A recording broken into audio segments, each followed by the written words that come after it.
Now let's nerd out with a second function on distributions in Python. This function is the inverse of the cumulative distribution function, and this function is called the probability point function, or the PPF. What does that one do? The probability point function tells us if we give it a percentile. So for example, I want to know at 60 percentile, what is the point along the x-axis where I get to exactly 60 percentile?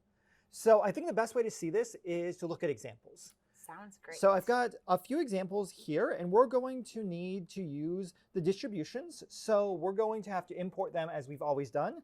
So these come from scipy.stats, and then we're going to import norm for the normal curve, Bernoulli for the Bernoulli distribution, and binom for the binomial distribution. And for the normal distribution, we're going to first set up a normal distribution by simply say d equals norm. And that's going to give us our standard normal distribution.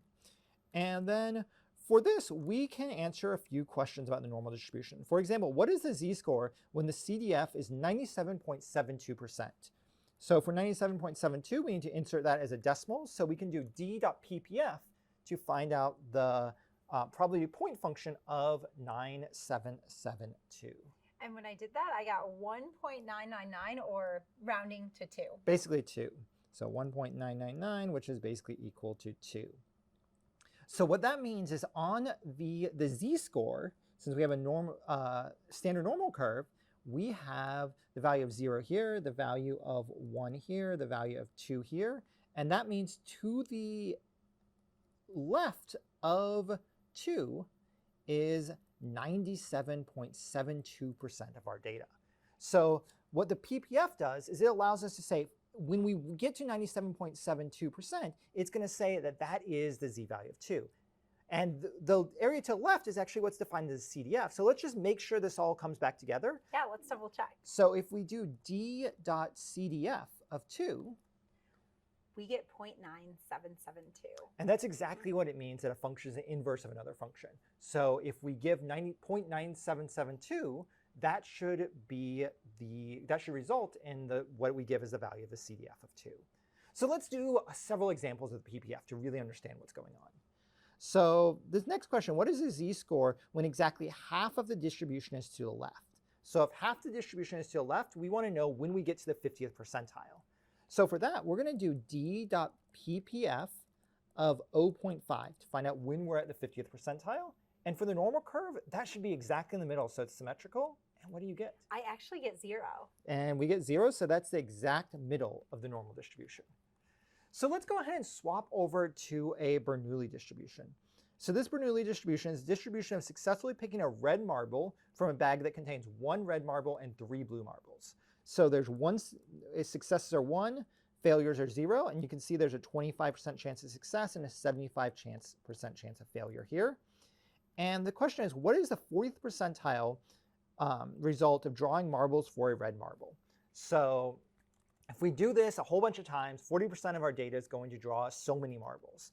So to find this out, we're going to do d.ppf to find out where is the 40th percentile. And Carly, if you do d.ppf on this new distribution of marbles, what do you get? I actually got 0. You got 0. So this is interesting because the probability point function says, as we move along the curve, at what point do we have 40% of the data to the left? And well, we move along the curve and, oh, that 75% point is 40% of the data. We can't go any further before that because that's the point 0. We can't go after that because now we're above 40. So it returns that answer of exactly 0. Let's do something that's not just at exactly 0. So this next question, what is the 80th percentile result of drawing for a red marble? And here we can do d.ppf of 0.8 for the 80th percentile. And I got 1.0 or 100%. Oh, or 100%. So, or well, 1.0. So this isn't a percentage because it's actually the marbles, or how much of the data. Got it. Yes, you're right. So if we look at this distribution, we're at 0, and that's going to be 75% of our data. And then if we move over to 1, now we go from 75 to 100% of our data. So at that point of 1, we go from 75 to 80 all the way to 100, but 80% is where we're looking at, so the result is 1. Exactly. So that makes a lot of sense. And now we're going to look at the final distribution, a binomial distribution. And this is going to be our classic multiple choice exam where we have 5 questions on the exam and 4 options for each question. Got it. So this is a binomial distribution with a probability of 0.25 and in total 5 trials. So this distribution we have right here, and we see that it has outcome of 0, 1, 2, 3, 4, or 5 correct answers. So this first question is, what is the expected range of scores of the lowest 30% of students?